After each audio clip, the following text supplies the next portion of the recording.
என் முதல் கண் வணக்கங்கள்.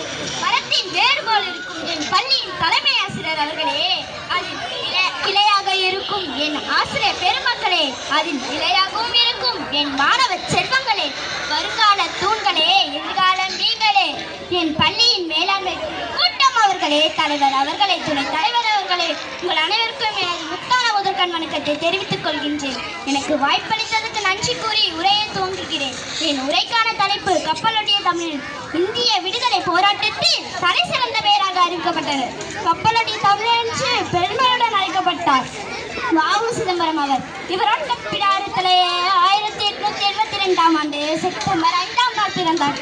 இவரது தந்தை உலகநாதன், தாயார் பெயர் பரமயம்மளவர். இவரது இயற்பெயர் வள்ளிநாயகம் உலகநாதன் சிதம்பரம் பிள்ளை. தேசத்தின் தேசியமாக இணைந்து வந்தே மாத்திரம் சிதம்பரம் பிள்ளை என்று தனது பெயரை மாற்றிக்கொண்டது. ஆங்கிலேயர் பிடியிலிருந்து விடுபட வேண்டும், தம் மக்கள் சுதந்திரமாக வாழ வேண்டும் என்பதற்காக தன் வாழ்க்கையை இவர் அர்ப்பணித்தார். ஆங்கிலேயர் சவால் விட்ட விதமாக ஐரோப்பாவிற்கு சென்று அங்கிருந்து 2 பெரிய கப்பல்களை தனது சொத்தை அனைத்தையும் பெற்று வாங்கினர். இதனால் கப்பலோடி தமிழ் என்று அழைக்கப்பட்டார்.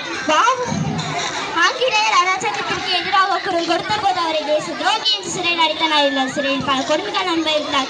நாட்டில் இருக்கும் செக்கினை வைத்து பல கொடுமைகள் அனுபவித்தார். இதனால் செக்கெடுத்த செம்பல் என்று போற்றப்பட்டார்.